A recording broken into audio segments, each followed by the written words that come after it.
সদা সর্বক্ষণ তোমার নাম তথাপি তোমার এই অপ্রাকৃত লীলা দর্শন শ্রবণের সৌভাগ্য দেখে আমার তবে আমিও ছেড়ে দেব না প্রভু। আমি আগে দাঁড়িয়ে এই প্রতিজ্ঞা করছি যে আগত কলিযুগে এই রাস আমি কলির জীবনে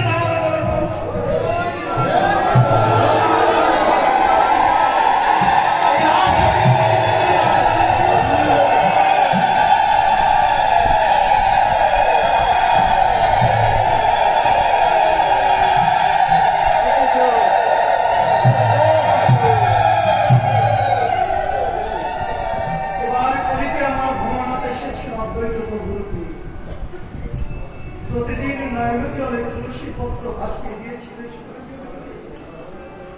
আর কেঁদে কেঁদে ডেকেছেন হে অনাদির ত্রাহি ত্রাহি রবে জগৎ জীব যে আত্মনাথ করছে।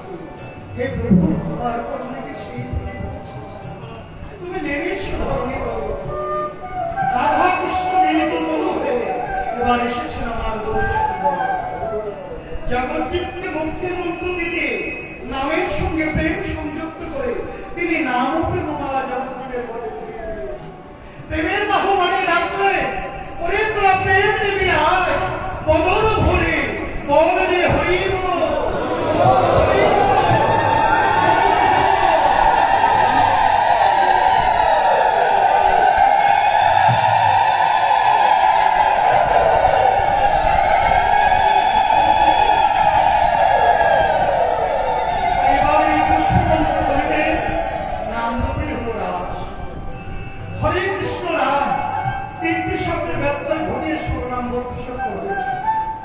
হরে কৃষ্ণ রাম তিনটি মূল শব্দ।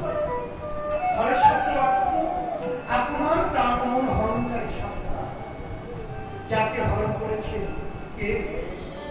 তিনি হলেন প্রকৃতি সত্তা। আলিঙ্গনের স্ফুরদায় আমার গোবিন্দ প্রেমবশ করতে তাকে হরে বলে সম্বোধন করলে তিনি প্রকৃতি সত্তা, তিনি গোবিন্দের প্রাণ। কৃষ্ণ শব্দের অর্থ সর্ব আকর্ষণ সত্তা জানা। তাহাই হল কৃষ্ণ। জগতের সবকিছুকে যিনি কর্ষণ করছেন তিনি কৃষ্ণ।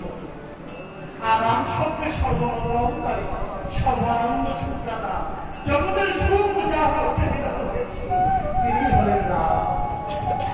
তাই হরে কৃষ্ণ রাম এই তিনের সমন্বয়ে সুনাম করছে।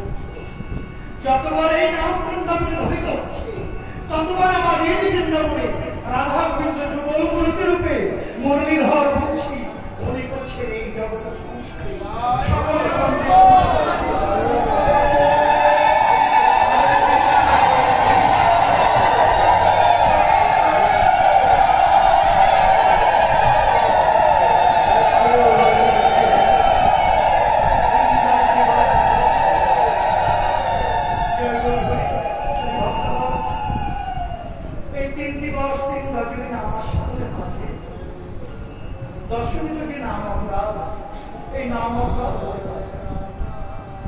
তাই আমার মহাপ্রভু বলছেন যে আমি সবকিছু অপরাধের নাম অপরাধ এবং বৈষ্ণব অপরাধের আমি তাই নাম অপরাধ যদিও নামের গুণে খণ্ডন হয়ে যায়, কিন্তু বৈষ্ণব অপরাধ ওই বৈষ্ণবের চরণ বৈষ্ণব অপরাধের কখনো মুক্তি হয়। তাই আসলে বৃন্দাবনে আমরা এই নামাস্মরণের মাঝে সেই বৃন্দাবনের আধার অপ্রাকৃত লীলা স্মরণ করে সকলে করতালি দিয়ে মুখে বদলে আমরা সকল নাম গাই। দর্শের পাশে সবে মিলে একত্রিত হইয়া কীর্তন বাবু সবে হাতে তালি দিয়া হরে কৃষ্ণ হরে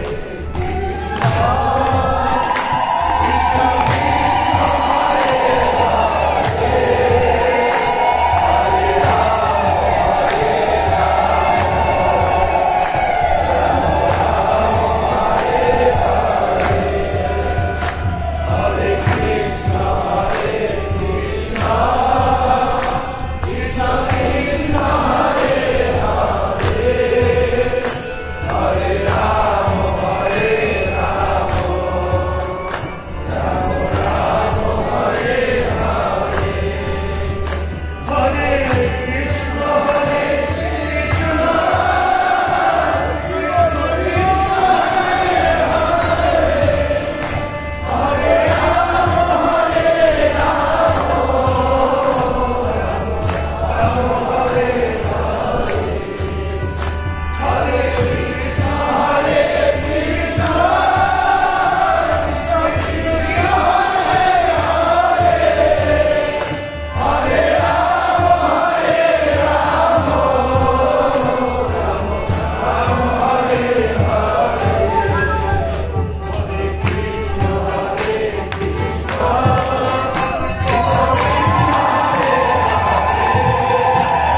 রাজ গোবিন্দের বংশধর সকলে ছুটে এসেছে গোবিন্দ, কিন্তু আমার গোবিন্দ ভরসা অনেক পরীক্ষা দিয়ে সকল পরীক্ষা শেষ গোবিন্দ তুমি যত পরীক্ষা দেবে আমরা ঘরে ফিরে যাবো।